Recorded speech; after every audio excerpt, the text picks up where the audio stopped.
Hello, spooky followers. My name is Indigo Graham, here with a brand new spooky review. This time around, I'm going to be talking about Creepypasta. And this time, it's not going to be just one. No. I'm here to talk about one of them. I'm going to talk about the one and only Slenderman proxies. Finally, I could talk about these four. Now, you're probably wondering why there are only three in this photo. Well, let me. That's because the other one is from a lovely game called The Slender and the Arrival. But it still counts because they are still around. I'm going to talk about each one of them very, very closely. So, that's what I'm going to do now. Now, I will be explaining their backstory, what they do for Slenderman, and everything down best I can. Also, Mal is not the only one who's dealing with sinuses. I've also been dealing with it, even though I have no nose. But I'm still going to do the video best I can as well. So bear with me here. So let's begin. Let's talk about the one, the only, the first proxy, Masky. Masky, or if I read the backstory of him very clearly, Tim White, that's his full name. Basically, he is very particular. He's actually the first proxy that the one and only Slenderman got. Literally. Basically,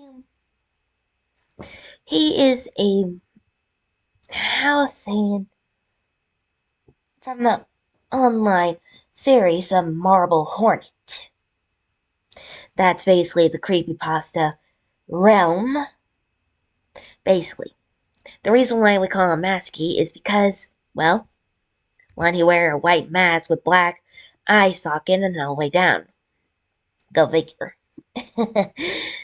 But he's also the first command, since he is also very much the one who's in control before the one and only Slenderman. Basically. Knowing that,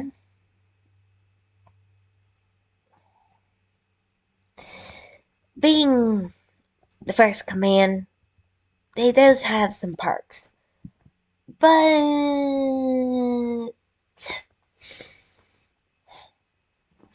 he also is a killer. He already killed one person already. He mostly used a kitchen knife or a crowbar. He already succeeded to kill one person already.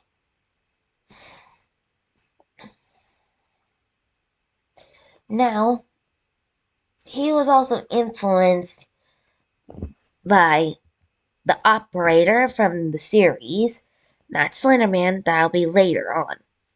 But I do know he also has he also been stalking.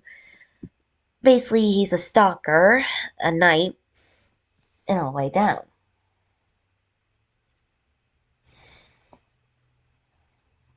Basically, it depends. He appeared very distressed and extremely upset over his conditions. That way he now most of the time he also smokes. Don't smoke, kids. Do not smoke. It's bad for your lungs and all the way down. And don't tell me about the vaping, that's even worse. But some say that since he's part of the series, not exactly. He also has a mental disorder, schizophrenia. Maybe I'm saying that right. So that doesn't exactly. Mm, and also it doesn't help that Slenderman got a hold of him. Basically, mixed with the sickness and that, not a good combination. Oof. But we also been seeing that Masky is very popular in the creepypasta, being the one and only. But a lot of people call him Masky or the mask person or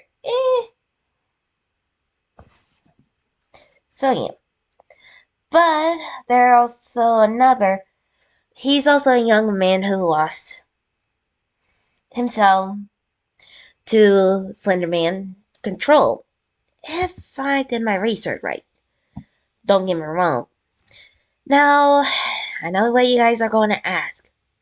Since I'm part of the Creepypasta community, and I'm a Halloween spirit on top of that, had I ever met Masky, or the other proxy I'm going to talk about? Unfortunately, no. I might be a Halloween spirit, but I stay out of their business, especially with him involved. So don't even think about it, okay? I might be part of the horror community and also a pintuber, but I mostly stay away from the creepypasta business, okay? Back up a scene. Even though Masky is the first, but there's a second one. His name, the second proxy, is Hoodie, or the Hood Man, all the way down. Basically, similar to Masky, his name was Brian Tiffany. I'm hoping I'm saying your name right, dude. He was also similar to Tim Wyatt, or should I say Masky, should I say. But his problem was kind of similar to him, being made by the same person, basically, if I remember right. So that's why. He was born with a mental disorder, but also did not help that once again, Slenderman got to him, making his Slenderman madness or Slenderman sickness not well either. He's also the second in command, basically, doing more of visual. Yes, each one of them does have a job. For Hoodie here, he mostly keep an eye on you. Basically, cameras in the forest. If you're a threat, he'll tell the other creepypasta under Slenderman's care to, how say it, get rid of you. And that's a nice way of saying it. Not only that, he also, just like Masky, even though Masky mostly take care of the creepypasta under Slenderman's care, Hoodie here mostly does cameras or watching over Slenderman's territory for enemies and all the way down. If you see something that he doesn't like, he will tell Slenderman right then and there. So, if I were you, watch for cameras. Even without the camera, he will be watching you every single down. And he's not a slouch either. Each one of these proxies does have an ability now and then. Each one of them has enhanced mobility, strength, and all the way down. Trust me, you do not want to mess with these because they will fuck you up sideways if they wanted to, and not in a good way either. So don't even think about being dirty. Okay? Don't. Not only that, I do know Hoodie is also been called that because of his outfit. Basically wearing a red hood, yellow hood, jeans, and a black mask with a brownie's face. But don't be fooled. He's not a slouch either. Trust me. After all, he is second in command after Masky. Now the third proxy, now this one is going to be very more interesting, also very sad because he came out of a difficult home setting. Bear with me here.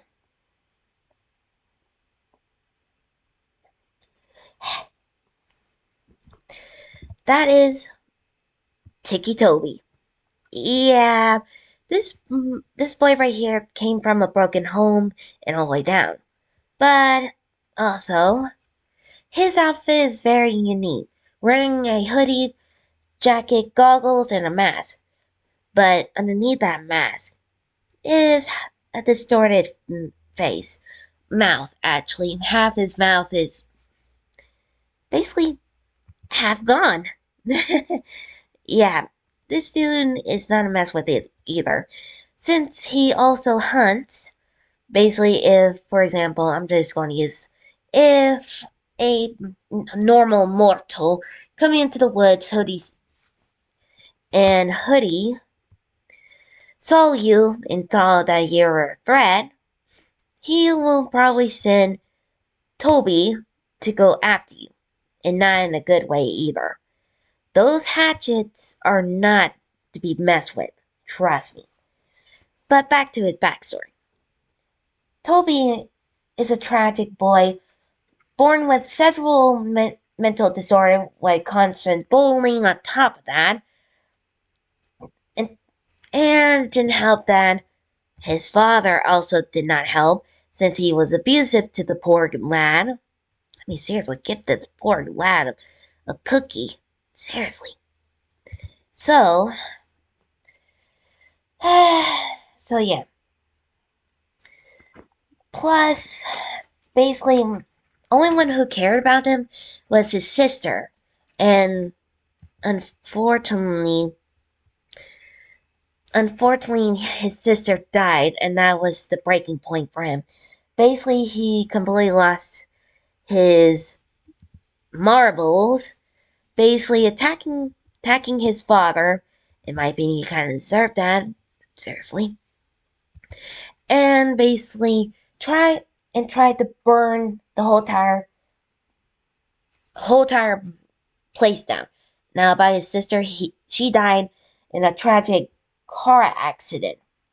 That was the turning point that he couldn't do it anymore. Basically.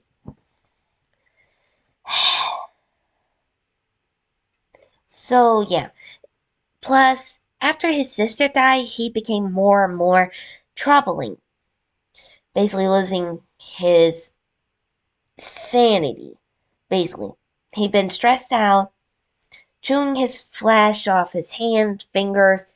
I mean, this boy been through the ringer. Jeez, boy. To the point, and it didn't help that his father was not exactly helping either. To the point that one night, Toby said, "Fuck this," attacked his father, and killed him. In my opinion, the father kind of deserved it, basically. And he basically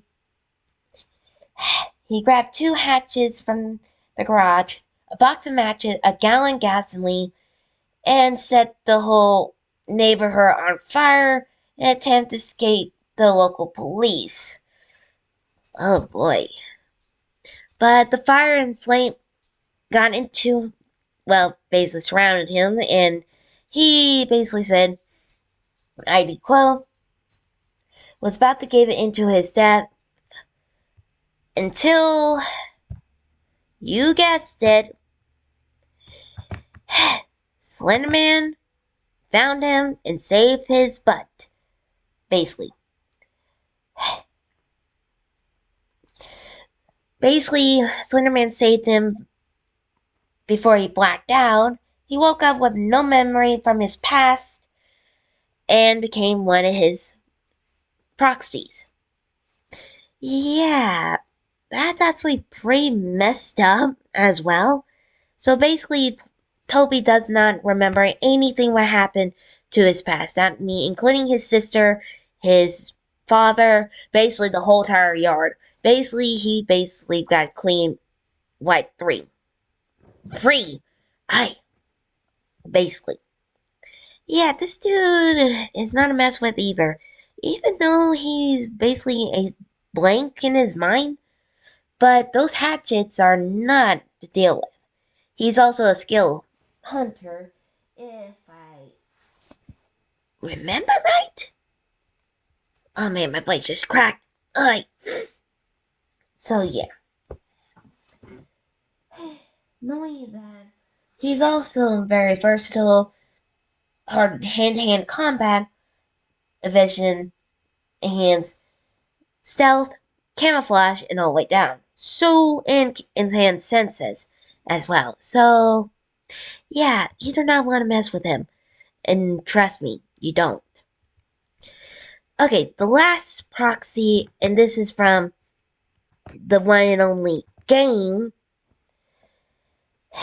and this is going to be more interesting because this proxy is actually your dear friend from the game. You know her, you love her, you are afraid of her in the dark and being chased. Kate the Chaser. Yep, Kate the Chaser is actually your friend Kate from the game that you've been trying to find in Slender the Arrival. Yeah, just say Kate the Chaser. There's a reason why they've been called that. Basically, she chases you with a finesse if she sees you as well. The only this is what gets me. The only way to protect yourself is she is scared of the light. That's the only problem I have because the light is so easy to get a hold of. Heck, even sunlight. She can't even go outside. I bet. I digress here. The fourth and final proxy, Kate the Chaser. Now, before you say, no, this is not Jeff the Killer. Okay, she doesn't have a slit mouth. She doesn't have cut eyelids or other. I'll get to Jeff in a later video. Okay, I know that a lot of people get Kate the Chaser and Jeff the Killer confusing because they both have white skin and other. But Kate the Chaser is a lot different because I don't think Jeff has breast and a female body, okay? So don't even think about it. Okay? Knowing that Kate the Chaser is not only your dear friend, but she's also the first victim of Slenderman madness, basically. In the game, and you actually play as Kate at that fateful night of her making sure her house is protected, basically close all the windows, doors, all the way down, before Slenderman gets a hold of her.